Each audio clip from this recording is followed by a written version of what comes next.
At my own housewarming party in front of 26 guests, my mother stood up, tapped her glass, and announced that this house, the one I'd bought entirely on my own, closed on 3 months earlier, was going to become the new family gathering house, since, in her words, it only made sense for the biggest house in the family to belong to everyone. Several relatives actually applauded. My mother smiled at me, clearly expecting gratitude for what she seemed to genuinely believe was a generous, unifying gesture. I smiled back, said nothing in the moment, and let the party continue. What my mother didn't know, what she was about to discover over the following 5 weeks, was that I had already anticipated exactly this kind of overreach, and had quietly built a legal and financial structure 2 years earlier that made her announcement not just presumptuous, but entirely permanently impossible. This is that story. Subscribe because it only gets better from here. Let's get into it. My name is Christine. I'm 33. I want to start this story by explaining exactly how I came to own that house, because the specific circumstances of that purchase matter enormously to understanding both my mother's presumption at the housewarming and my own response to it. I'd worked as a software engineer for nearly 9 years by the time I closed on that house, building a stable, genuinely successful career through a combination of consistent skill development, and if I'm honest, a level of financial discipline I'd developed specifically in response to watching my mother's own relationship with money throughout my childhood, a relationship characterized by frequent instability, several serious financial crises during my teenage years, and a pattern which I'll describe more fully shortly of treating extended family resources as a kind of shared communal pool that anyone with sufficient need or persuasive framing could draw from. I want to be careful here to describe my mother Patricia with appropriate nuance, because she isn't a simple villain in this story. She's a complicated person who genuinely loves her family, who raised me largely as a single parent after my father left when I was 7, and who has real admirable qualities alongside the specific pattern that eventually led to the conflict at my housewarming. That specific pattern, though, is genuinely significant, and I want to describe it clearly. Throughout my childhood and into my adult years, my mother operated with a deeply held belief that any resource, money, property, time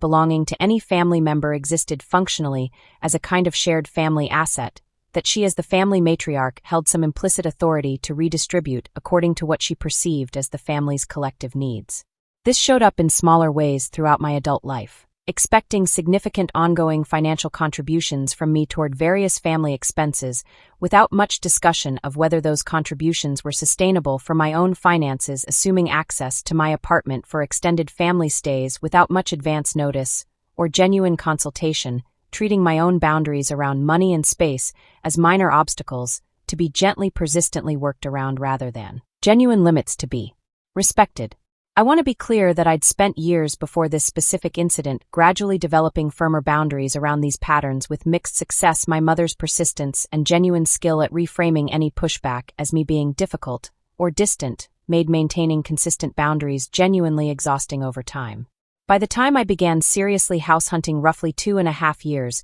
before the housewarming party, I'd already begun anticipating, based on years of this established pattern, that any significant asset I acquired would likely become, in my mother's mind, at least partially communal property the moment it existed. I decided quite deliberately that I wanted to structure this particular purchase in a way that would leave absolutely no ambiguity about ownership, regardless of how my mother might eventually try to frame it. I want to walk through exactly what I did during the house buying process, because the specific legal and financial choices I made turned out to be directly, precisely relevant to how the conflict at my housewarming eventually resolved. I purchased the house entirely with my own funds, a substantial down payment I'd built through years of disciplined saving combined with a mortgage I qualified for, and held entirely in my own name with no co-signers, no family contributions of any kind toward the purchase, deliberately avoiding any financial entanglement that might later create ambiguity about sole ownership. Beyond the straightforward mechanics of the purchase itself,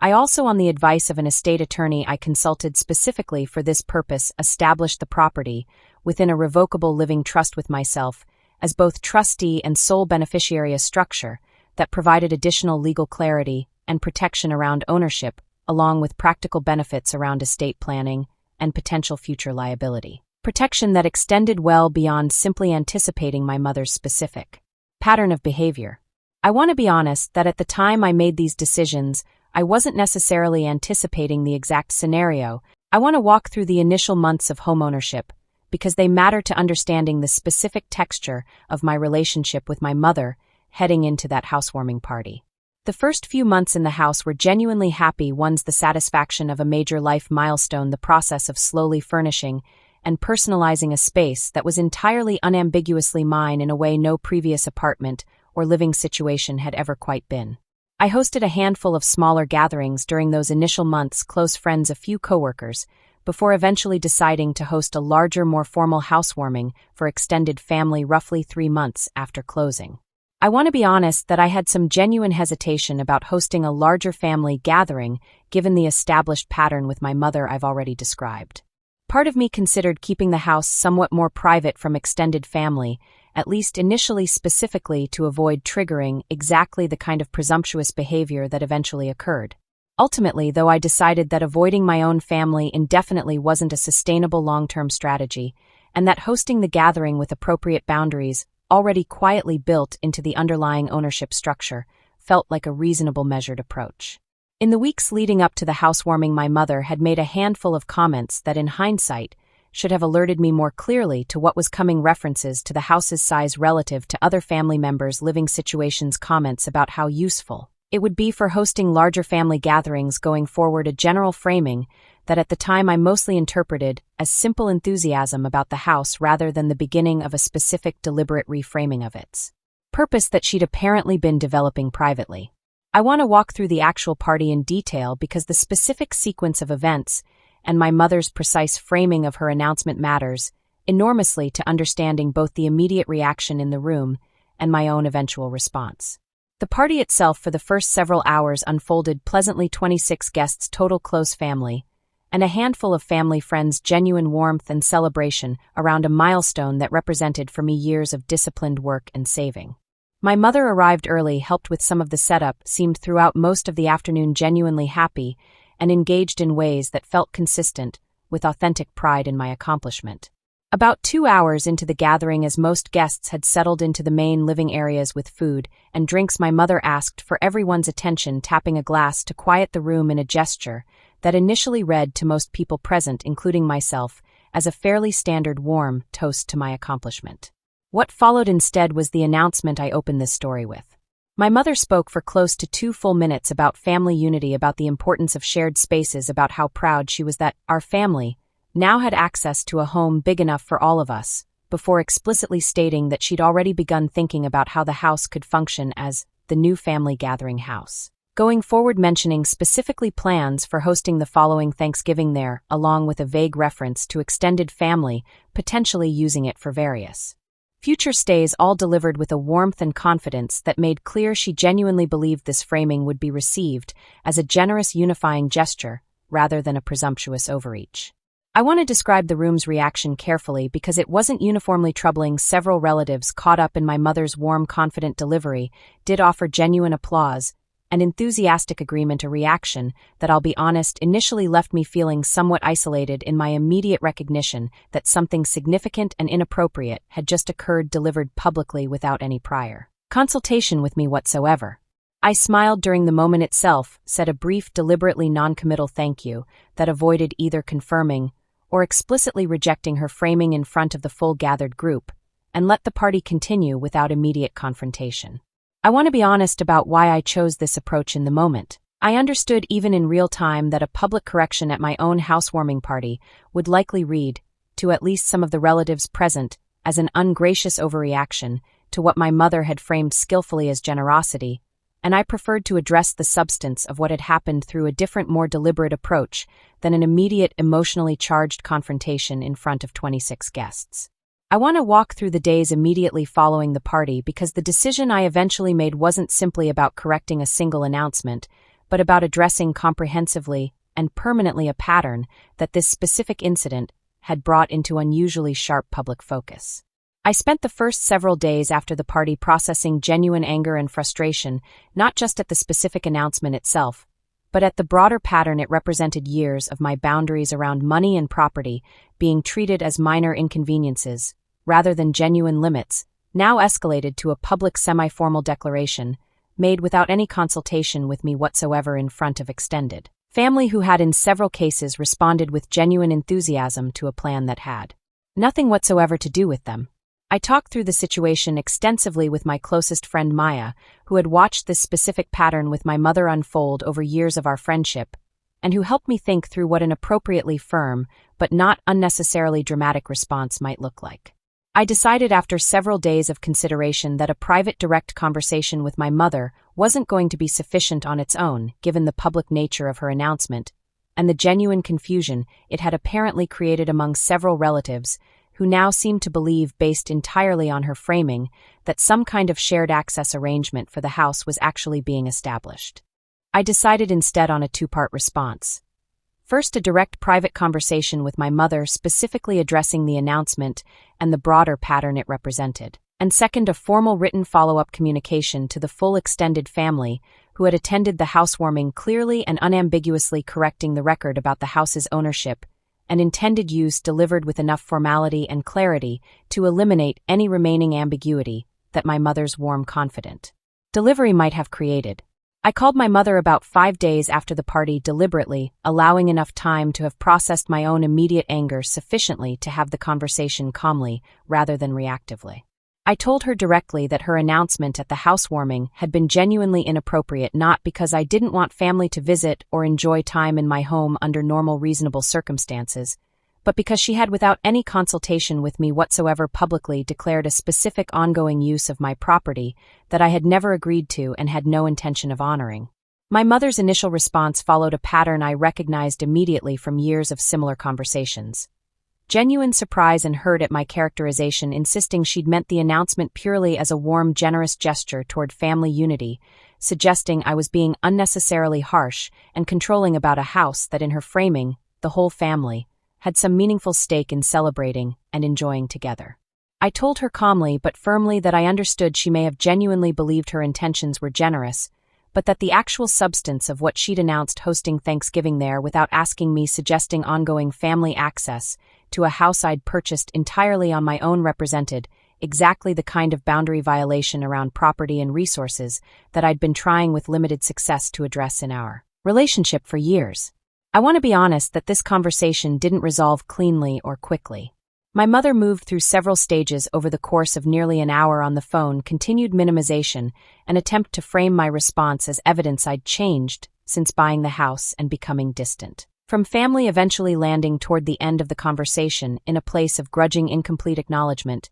that she perhaps should have discussed her plans with me before announcing them publicly, though still maintaining that the underlying idea of the house serving some ongoing family function wasn't unreasonable in itself. I told her clearly that regardless of whether she still believed the underlying idea had merit, I needed her to understand that the house was entirely and exclusively mine to determine the use of, and that I would be sending a formal follow-up communication to the extended family who'd attended the party, clearly correcting the record, given how many of them had left with a genuinely mistaken impression based on her announcement. I want to walk through the actual communication I sent to the extended family because the specific, deliberate formality of it mattered enormously to how effectively it corrected the misunderstanding my mother's announcement had created. I drafted a brief, warm but clear message sent via email to everyone who'd attended the housewarming, thanking them again for celebrating the milestone with me, and then directly, but without unnecessary drama, clarifying that the house remained entirely exclusively my own property,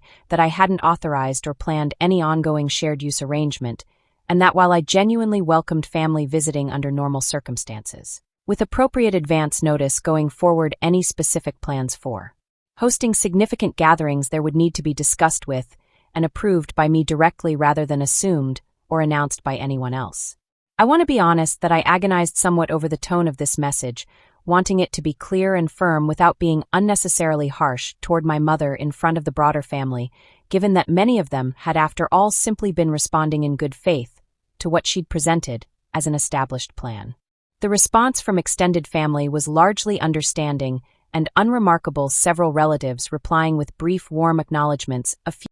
I want to walk through the roughly 5 weeks following the housewarming, because my mother's response during this period revealed something important about how deeply entrenched the underlying pattern actually was beyond this single incident. My mother, in the immediate 2 weeks following our phone conversation, and the formal family follow-up remained noticeably cool and distant, with me not openly hostile, but carrying a quality of wounded, somewhat performative hurt that I recognized as a familiar pattern from previous instances where I'd successfully pushed back on her boundary-crossing behavior. About 3 weeks after the party, she attempted a more direct approach, calling to ask somewhat obliquely whether I might reconsider hosting at least the upcoming Thanksgiving at the house, framing it now as a specific, reasonable one-time request rather than the broader, ongoing arrangement. She'd originally announced a shift in framing that I recognized with some genuine frustration as an attempt to reintroduce a version of her original plan through incremental negotiation rather than accepting the clear boundary I'd already established.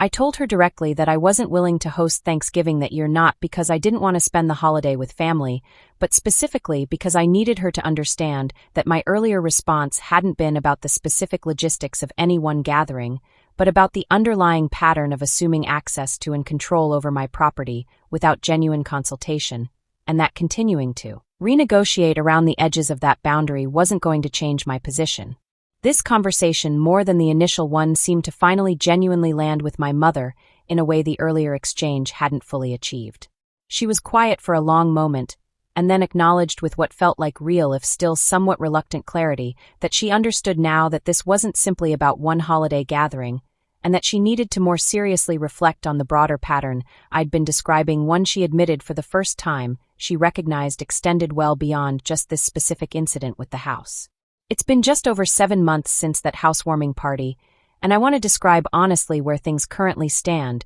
because I think the genuine, if incomplete, progress that's occurred matters as much as the initial dramatic confrontation. My relationship with my mother has genuinely, if gradually, shifted since those difficult initial weeks. She hasn't repeated any version of the original boundary-crossing pattern around the house specifically, and I've noticed in a handful of other contexts since then a somewhat greater, if still imperfect, willingness on her part to actually ask rather than assume or announce when it comes to matters involving my time, resources, or property. We did eventually host a smaller, more modest family gathering at the house, my choice, on my terms, roughly 4 months after the initial incident, for a relative's birthday, an event that unfolded without any repeat of the original presumptuous framing, and that I found genuinely to be a warm, positive experience once the underlying question of ownership and control had been so clearly, unambiguously established. I don't think my mother's broader pattern of relating to family resources as somewhat communal property has been fully permanently resolved by this single incident. Old patterns built over decades don't typically disappear entirely